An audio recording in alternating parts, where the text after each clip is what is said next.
नमस्कार विद्यार्थियों, जय हिंद, वंदे मातरम। कैसे हैं आप सभी लोग? हम उम्मीद करते हैं कि आप लोग बहुत ही अच्छे होंगे। आप सभी विजिट कर चुके हो दीपक लक्ष्य यूट्यूब चैनल के प्लेटफॉर्म पर। आप सभी का हार्दिक स्वागत, वंदन और अभिनंदन करते हैं हम।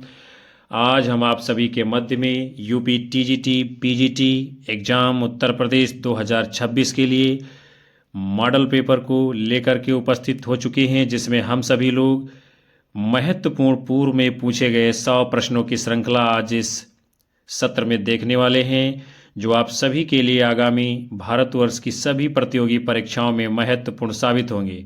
तो साथियों, एक बार सेशन को ईमानदारी पूर्वक लाइक कमेंट कर शेयर कर दीजिए। हमारे चैनल के ऊपर यदि आप पहली बार आए हैं तो सब्सक्राइब कर लीजिए, बेल आइकन दबाइए, जिससे आने वाली कक्षाओं का नोटिफिकेशन आप तक पहुंचता रहेगा। तो चलिए हम शुरुआत करते हैं आज के महत्वपूर्ण पहले प्रश्न के साथ में। सरहपा का संबंध किससे है? सिद्ध साहित्य, रासो साहित्य, नाथ साहित्य, जैन साहित्य। तो आप सब जानते हैं सरहपा का संबंध किससे है, यानी कि सिद्ध साहित्य से। अगला है, निम्न में से कौन अष्टछाप के कवि नहीं हैं? सूरदास, कुंभनदास, नंददास, सुंदरदास। तो इनमें से जो अष्टछाप के कवि नहीं हैं, सुंदरदास और सूरदास, नंददास, कुंभनदास, ये अष्टछाप के कवि हैं। फिर अगला प्रश्न है, बिहारी किस धारा के कवि हैं? आपको बताना है। रीति सिद्ध, रीति मुक्त, स्वच्छंद, रीतिबद्ध। तो बिहारी रीति सिद्ध काव्य धारा के कवि हैं। अगला प्रश्न है, प्रेमचंद किस प्रवृत्ति के उपन्यासकार हैं? आदर्शवादी, यथार्थवादी, आदर्शोन्मुख, यथार्थवादी, यथार्थोन्मुख, आदर्शवादी। तो प्रेमचंद किस काव्य धारा यानी किस प्रवृत्ति के हैं? आदर्शोन्मुख, यथार्थवादी प्रवृत्ति के उपन्यासकार। अगला प्रश्न है,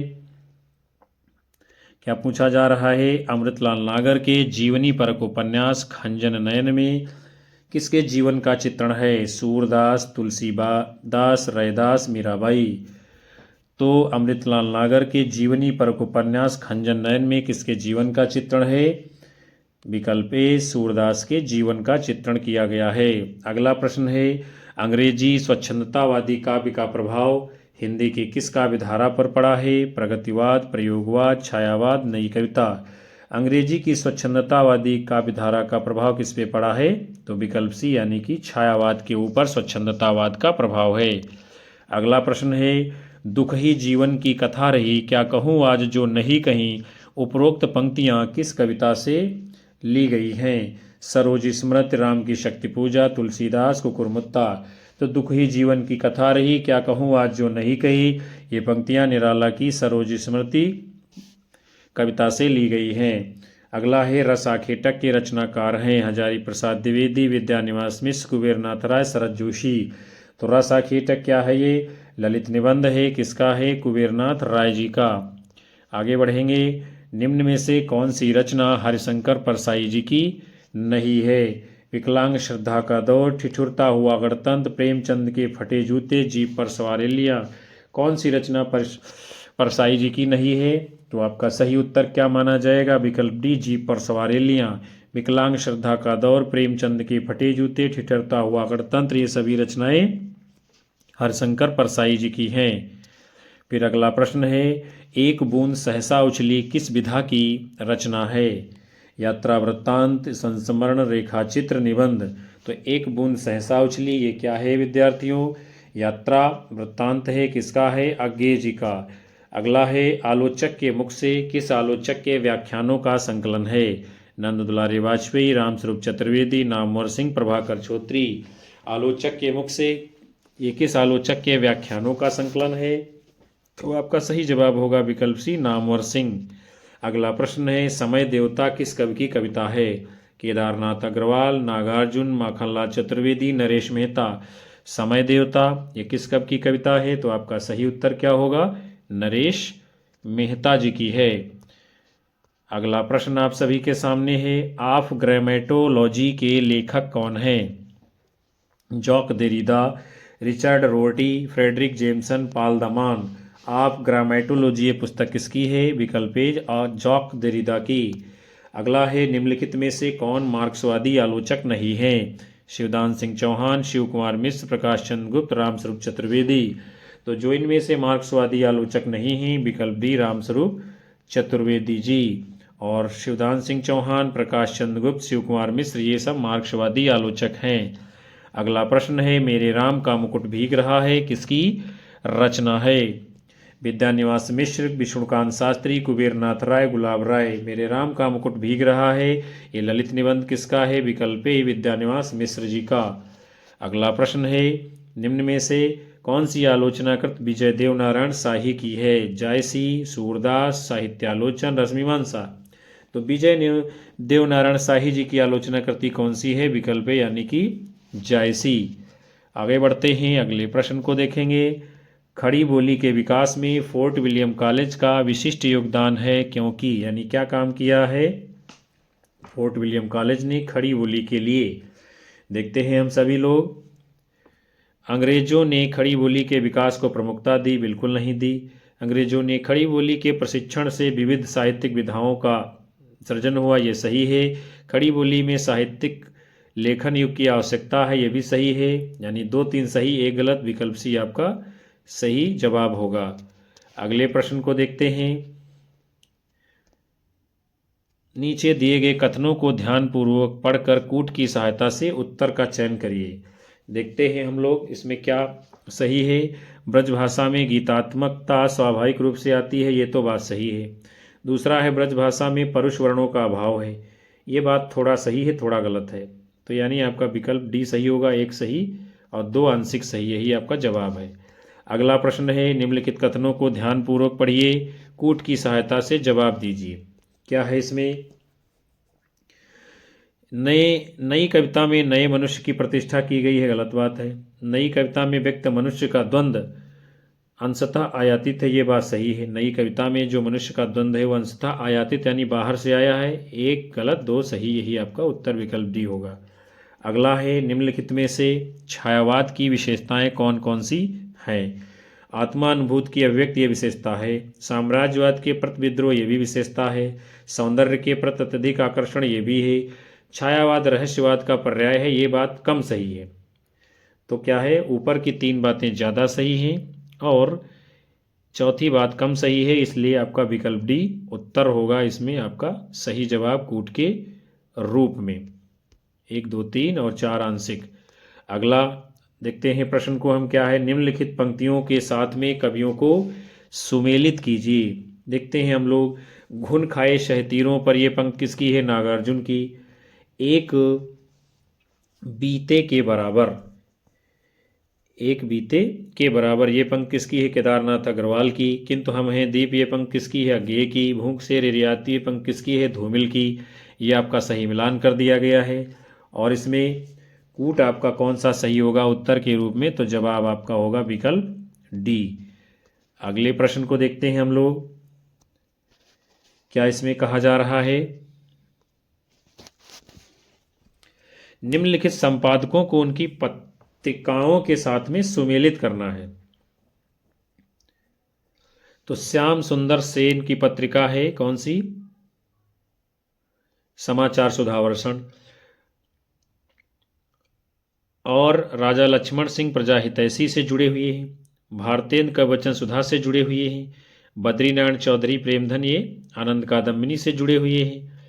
इस प्रकार जो है आपका सही जवाब कौन सा माना जाएगा कूट के रूप में? देखते हैं हम लोग। 1 2 3 4 सही है, 1 2 3 4 विकल्प बी में है और यही आपका सही जवाब है विद्यार्थियों। कौन सा इसके लिए? विकल्प बी कूट उत्तर के रूप में आपका ठीक माना जाएगा, विकल्प बी। अगले प्रश्न को देखते हैं हम लोग। निम्नलिखित पत्रिकाओं को उनके प्रकाशन के साथ में हमें लगाना है। तो सबसे पहले है सार सुधा निधि। इसका प्रकाशन कब हुआ है? सार सुधा निधि का 1879 में। बंगदूत का प्रकाशन कब है? 1829 में। भारत मित्र का प्रकाशन है 1877 में और हंस का प्रकाशन है 1930 में। ये आपका सही मिलान कर दिया गया है और इसमें जो कूट आपका सही होगा वो कौन सा होगा? विकल्प डी उत्तर होगा। कौन सा? विकल्प डी। फिर अगला प्रश्न है आपके सामने। निम्नलिखित आलोचनात्मक कृतियों को उनके लेखकों के साथ में सुमेलित करना है। तो सबसे पहले है दूसरी परंपरा की खोज। ये किसकी पुस्तक है? दूसरी परंपरा की खोज। तो ये नामवर सिंह जी की है। फिर है नए साहित्य का सौंदर्य शास्त्र। ये पुस्तक किसकी है? गजानन माधव मुक्तिबोध की है। फिर हिंदी साहित्य का आदिकाल हजारी प्रसाद द्विवेदी का ग्रंथ है। नया साहित्य नए प्रश्न नंद दुलारे वाजपेयी जी की रचना है। तो ये आपका सही मिलान हो गया। और इसमें कूट कौन सा आपका सही होगा? उत्तर के रूप में वो जवाब होगा विकल्प ए, ठीक माना जाएगा। फिर अगला प्रश्न है निम्नलिखित कथनों को उनके लेखकों के साथ में सुमेलित करना है। कौन सा कथन किसका है ये आपको बताना है। तो चलिए देखते हैं हम लोग। सबसे पहले है करुणा दुखात्मक वर्ग में आने वाला मनोविकार है। ये कथन किसका है? आचार्य रामचंद्र शुक्ल का करुणा दुखात्मक वर्ग में आने वाला विचार है। फिर दूसरा है मनुष्य की श्रेष्ठ साधनाएं ही संस्कृति है। यह हजारी प्रसाद द्विवेदी का कथन है। मनुष्य की श्रेष्ठ साधनाएं ही संस्कृति है। अगला है छायावाद स्थूल के प्रति सूक्ष्म का विद्रोह। ये नगेंद्र जी की परिभाषा है, आप लोग परिचित हैं। फिर है भक्ति आंदोलन एक जातीय और जनवादी आंदोलन है। रामविलास शर्मा जी की परिभाषा है, इससे भी आप परिचित हैं। और आपका कूट इसमें कौन सा सही होगा? उत्तर के रूप में विकल्प बी जवाब माना जाएगा। फिर अगला प्रश्न है आपके सामने निम्नलिखित कृतियों को उनकी विधा के साथ में आपको मिलान करना है। देखते हैं हम लोग। सबसे पहले लहरों के राजहंस। ये क्या है? नाटक है मोहन राकेश का। आधा गांव ये राही मासूम रजा का उपन्यास है। तुम चंदन हम पानी, तुम चंदन हम पानी, तो ये क्या है? तुम चंदन हम पानी, ये ललित निबंध है। फिर है मुर्दहिया, ये क्या है? आत्मकथा है तुलसी राम जी की। तो आपका ये सही मिलान हो गया है। और इसमें जो आपका कूट है उत्तर के रूप में सही जवाब कौन सा है? तो विकल्प डी ठीक माना जाएगा। आगे बढ़ेंगे। अगला प्रश्न आपके सामने है निम्नलिखित उपन्यासों को उनके पात्रों के साथ में मिलान करना है। देखते हैं कौन सा पात्र किसमें आएगा। तो सबसे पहले है गबन उपन्यास। गबन उपन्यास का पात्र कौन है इनमें से? तो गबन उपन्यास का पात्र है जालपा। फिर है नदी के द्वीप। नदी के द्वीप उपन्यास का पात्र कौन है? तो ये भुवन है। फिर है मैला आंचल का पात्र कौन है? डॉक्टर प्रशांत है। और बाणभट्ट की आत्मकथा का पात्र कौन है? निपुणिका। तो ये आपका हो गया सही मिलान। और जो उत्तर आपका इसमें ठीक होगा वो जवाब माना जाएगा विकल्प ए। कौन सा है? विकल्प ए। आगे बढ़ेंगे हम लोग। अगला प्रश्न आपके सामने है निम्नलिखित पात्रों को नाटकों के साथ में सुमेलित करना है। देखना है कौन सा पात्र किस नाटक का है। तो सबसे पहले क्या है? सिंहरण। सिंहरण ये किस नाटक का पात्र है? तो सिंहरण है आपके चंद्रगुप्त नाटक का पात्र। फिर है युयुत्सु, ये किसका पात्र है? तो ये अंधा युग में आएगा। फिर है जुनेजा। जुनेजा ये किस नाटक का पात्र है? तो आधे अधूरे का है ये। और फिर है दक्ष। दक्ष ये किस नाटक का पात्र है? तो ये है एकंठ विस्पाई का। इस तरह आपका सही मिलान हो गया है। और कौन सा इसका जवाब होगा कूट के रूप में? तो आपका सही उत्तर है विकल्प सी। कौन सा है? विकल्प सी। 3 4 1 5 ये सही है। आगे बढ़ते हैं। अगला प्रश्न है निम्नलिखित आचार्यों को उनके सिद्धांतों के साथ में आपको सुमेलित करना है। तो भट्ट लोल्लट का कौन सा सिद्धांत है इनमें से?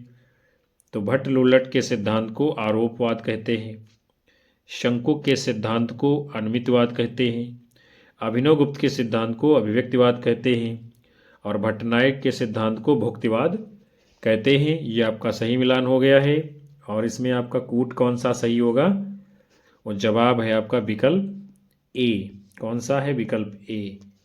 फिर अगला प्रश्न है निम्नलिखित आचार्यों को उनके कालखंड के साथ में सुमेलित करना है, मिलान करना है। कौन सा आचार्य किस कालखंड का है? तो सबसे पहले है भामा। भामा का जो है कौन सा कालखंड है? तो भामह आपके हैं ये 14वीं शताब्दी के, किसके हैं? 14वीं शताब्दी के। फिर हैं क्षेमेंद्र। क्षेमेंद्र किसके हैं ये? क्षेमेंद्र जी हैं 11वीं शताब्दी के ये। फिर हैं विश्वनाथ जी। विश्वनाथ जी किस में आते हैं? तो विश्वनाथ जी आपके आते हैं, एक मिनट, एक बार फिर से देखते हैं हम लोग, इसमें कुछ गड़बड़ हमें लग रहा है। सबसे पहले हैं भामह। तो भामह ये किस शताब्दी के हैं? ये 6ठी शताब्दी के हैं। वही हमने कहा क्या गड़बड़ चल रहा है। फिर हैं क्षेमेंद्र जी। क्षेमेंद्र किस शताब्दी के हैं? 11वीं शताब्दी के हैं। फिर विश्वनाथ जी हैं। विश्वनाथ जी ये किस शताब्दी के हैं? 14वीं शताब्दी के। और जगन्नाथ जी ये 17वीं शताब्दी के। अब सही है, गड़बड़ लग गया था कि कुछ माजरा गड़बड़ चल रहा है। तो इसमें आपका विकल्प कौन सा सही होगा? उत्तर के रूप में विकल्प बी राइट आंसर माना जाएगा। आगे बढ़ते हैं हम लोग।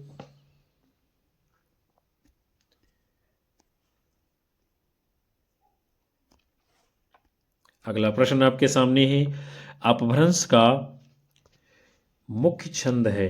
अपभ्रंश का मुख्य छंद है दोहा, बरवे, कुंडलियां, सवैया।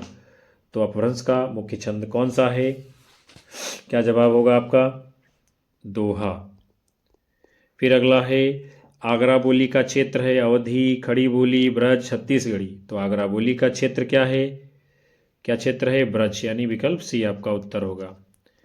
अगले प्रश्न को देखते हैं, पंडिय साल सत्त बखाणई देहई बुद्ध बसंत न जानई। ये कथन है मीनपा, शबरीपा, गोरक्षपा, शबरपा। किसका कथन है ये? तो आपका जवाब होगा विकल्प डी, शबरपा जी का है। पंडिय साल संत बखाणई देहई बुद्ध बसंत न जानई। अगला है, परमात्म प्रकाश के रचनाकार हैं राम सिंह, योगींद्र, हेमचंद्र, मेरुतुंग। परमात्म प्रकाश ये रचना किसकी है?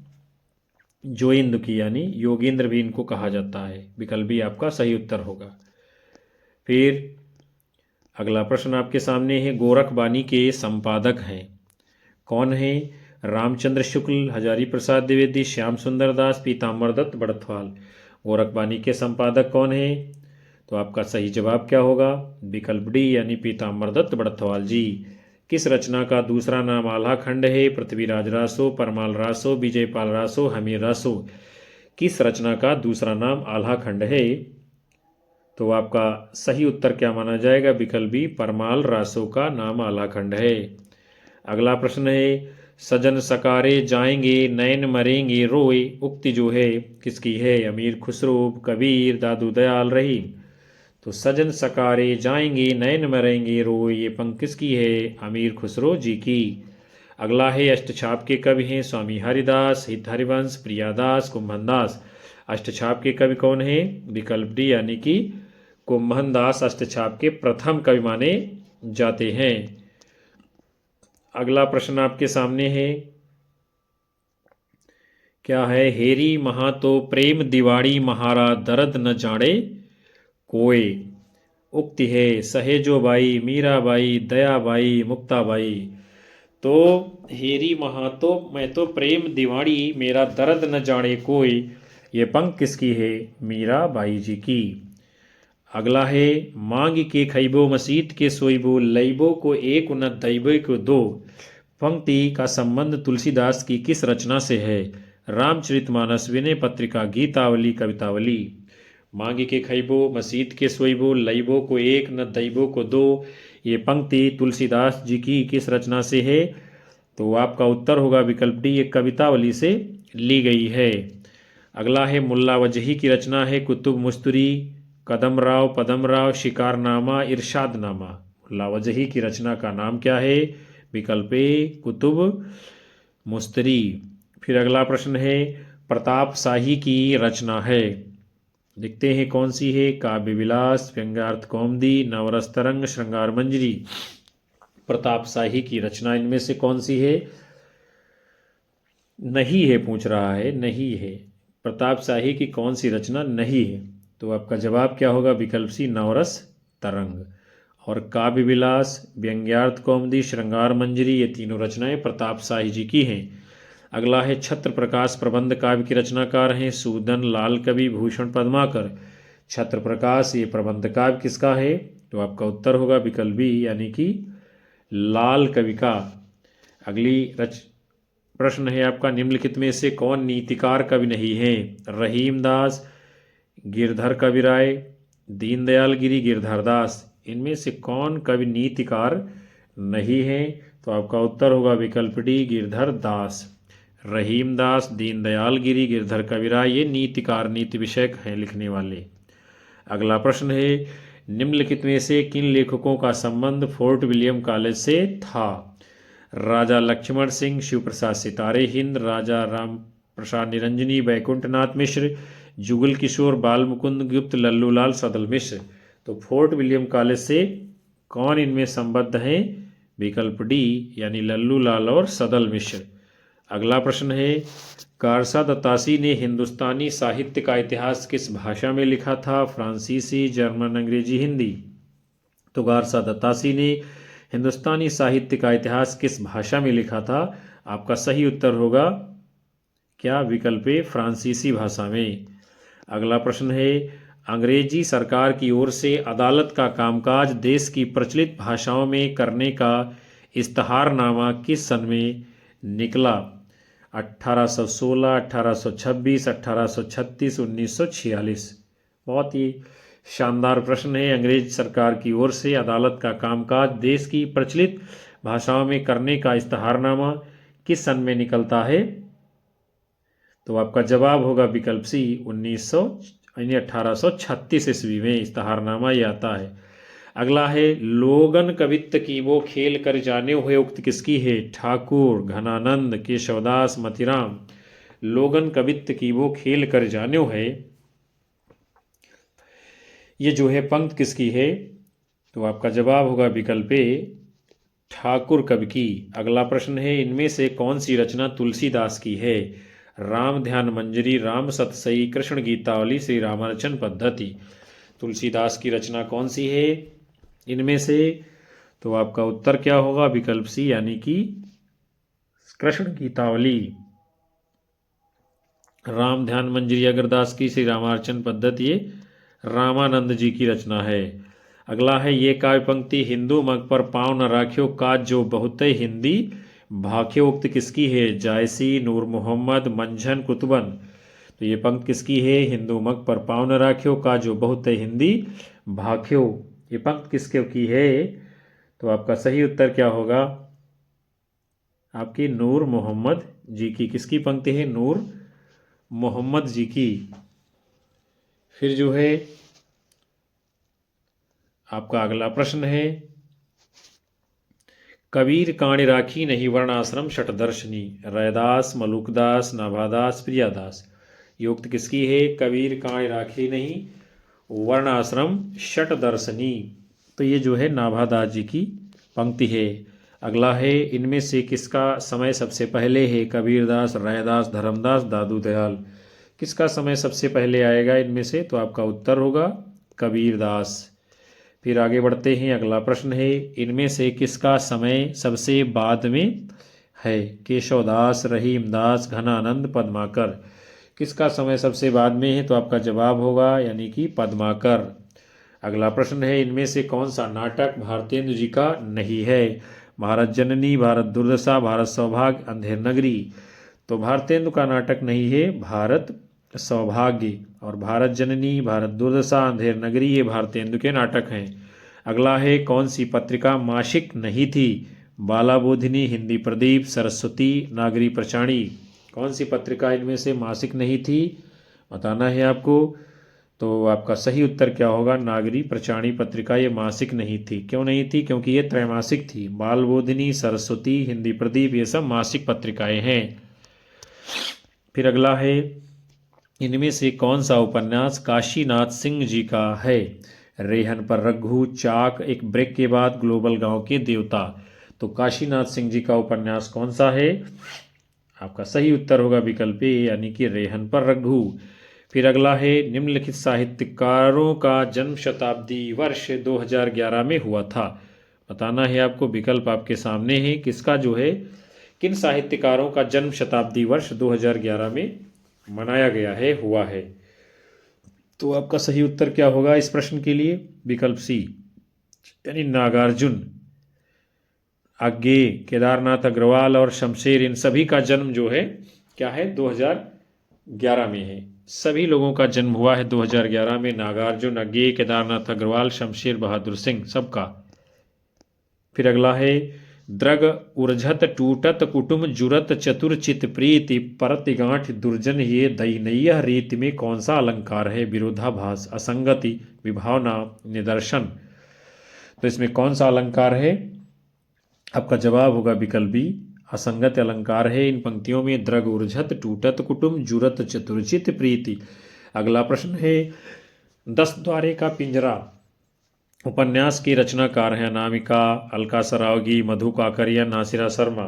10 द्वारे का पिंजरा ये किसका उपन्यास है बताना है आपको।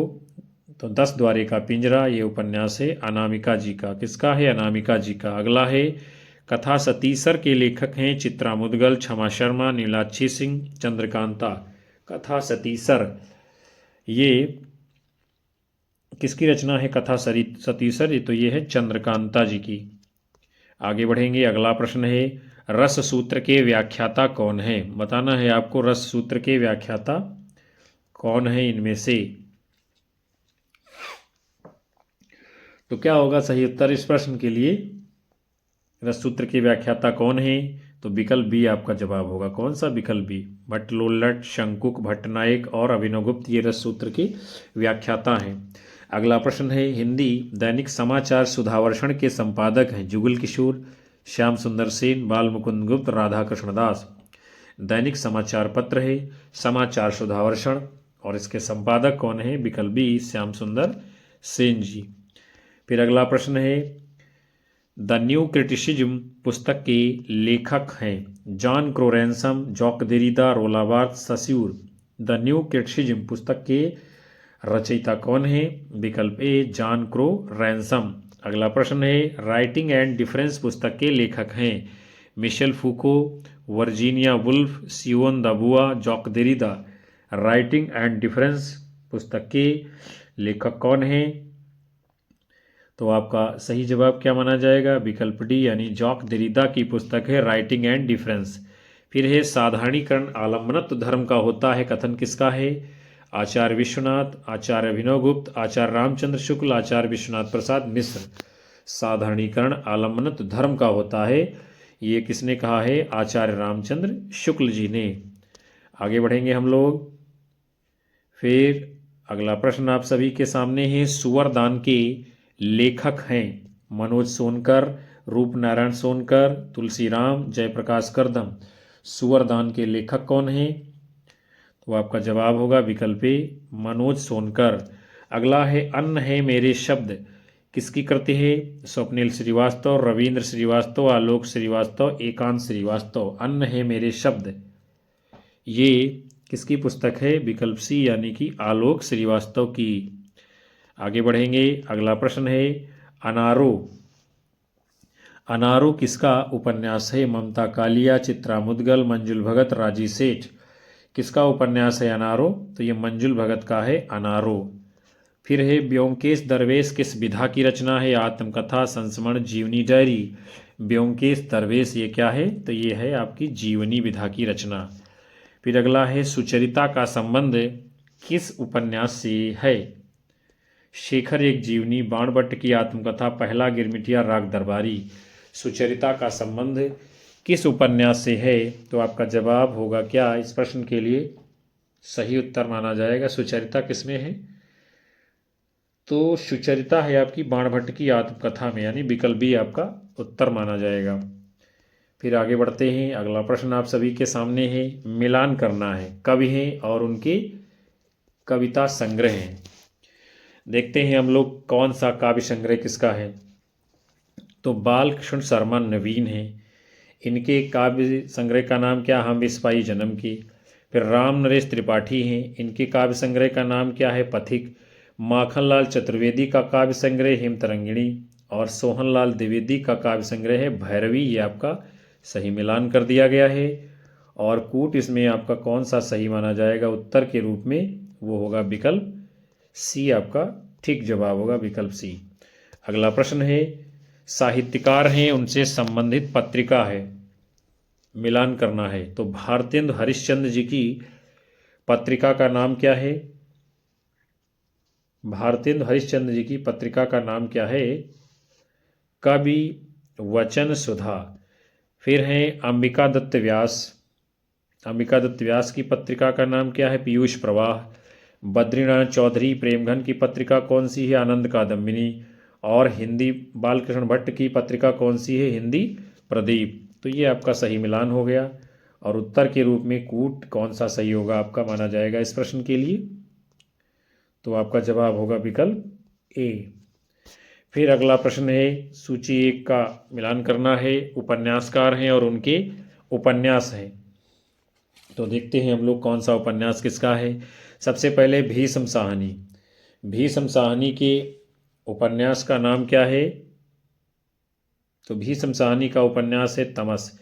श्रीलाल शुक्ल का उपन्यास है राग दरबारी। राही मासूम रजा का उपन्यास कौन सा है? कटरा भी आरजू। और शिव प्रसाद सिंह का उपन्यास कौन सा है? अलग अलग वैतरणी। तो ये आपका मिलान हो गया। और कूट कौन सा सही होगा इस प्रश्न के लिए? उत्तर के रूप में वो जवाब माना जाएगा विकल्प सी। फिर अगला प्रश्न है, आलोचना ग्रंथ हैं और उनके आलोचक के साथ में आपको मिलान करना है। चलिए देखते हैं हम लोग। तो सबसे पहले रस मीमांसा। रस मीमांसा ये पुस्तक किसकी है? रामचंद्र शुक्ल की है। नाथ संप्रदाय ये पुस्तक किसकी है? हजारी प्रसाद द्विवेदी की है। आस्था और सौंदर्य ये पुस्तक किसकी है? रामविलास शर्मा की है। हिंदी साहित्य 20वीं शताब्दी पुस्तक किसकी है? नंद दुलारी वाजपेयी जी की। ये मिलान हो गया। और इसमें आपका कूट कौन सा सही होगा उत्तर के रूप में विद्यार्थियों? तो वो आपका जवाब माना जाएगा विकल्प बी होगा। फिर अगला प्रश्न है, सुमेलित कीजिए। पात्र हैं और उनके उपन्यासों से आपको जोड़ना है, लगाना है कौन सा पात्र किस में है। तो गोबर ये किसका पात्र है? गोदान उपन्यास का पात्र है। फिर है भुवन। भुवन किस उपन्यास का पात्र है? ये नदी के द्वीप का पात्र है। उसके बाद में है महामाया। कौन है? महामाया। तो महामाया ये किस उपन्यास की पात्र है? तो महामाया है ये आपकी बाण भट्ट की आत्मकथा उपन्यास की पात्र है। फिर कुमारगिरी ये चित्रलेखा उपन्यास का पात्र है। तो ये आपका मिलान हो गया। और इसमें कूट कौन सा आपका सही होगा उत्तर के रूप में? तो आपका विकल्प ए सही जवाब माना जाएगा। कौन सा? विकल्प ए। फिर आगे बढ़ते हैं हम लोग। अगला प्रश्न आप सभी के सामने है, सुमेलित करना है। पात्र हैं और काव्य रचनाएं हैं, यानी कौन सा पात्र किस काव्य रचना से संबंधित है आपको बताना है। तो सबसे पहले है प्रियमवद। कौन है? प्रियमवद। ये प्रियमवद किस कविता का है पात्र? असाध्य वीणा का है। फिर है कमला।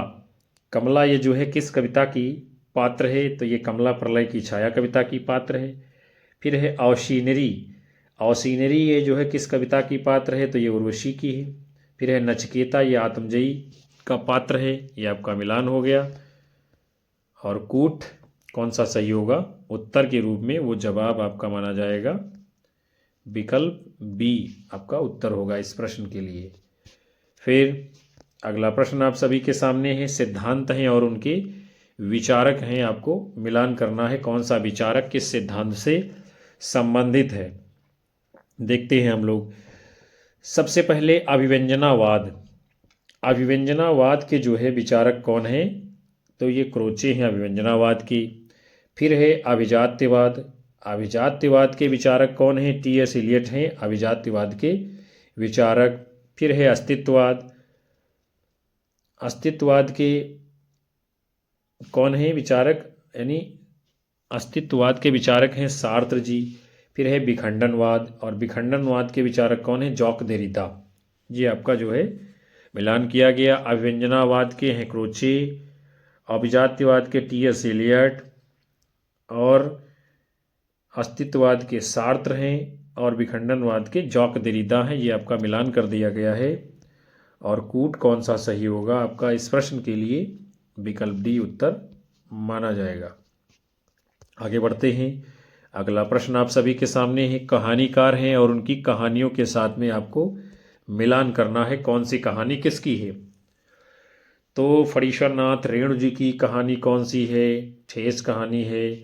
अमरकांत की कहानी कौन सी है, तो अमरकांत की है दोपहर का भोजन।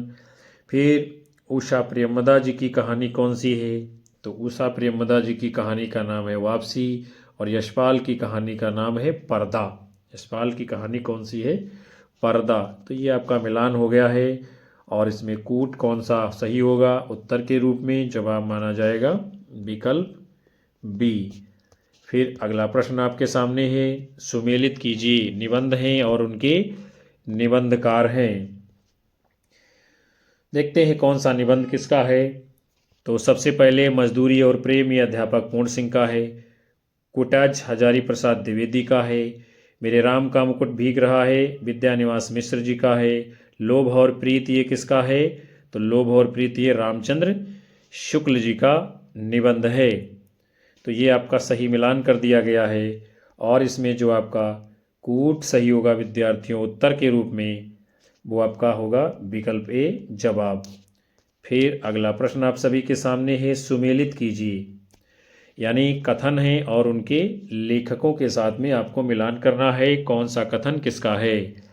तो सबसे पहले है, मैं उपन्यास को मानव चरित्र का चित्र समझता हूँ, ये कथन है, मुंशी प्रेमचंद जी कहते हैं मैं उपन्यास को मानव चरित्र का चित्र समझता हूँ। फिर अगला है कथन, अधिकार सुख कितना मादक और सारहीन है, ये कथन है जयशंकर प्रसाद जी का, अधिकार सुख कितना मादक और सारहीन है। फिर अगला आपका है कथन, क्या है, एक विकल्प नीचे कट रहा है, उसको हम लोग बाद में देखेंगे। सबसे पहले है, मनुष्य ही साहित्य का लक्ष्य है, ये कथन किसका है, हजारी प्रसाद द्विवेदी जी का, मनुष्य ही साहित्य का लक्ष्य है।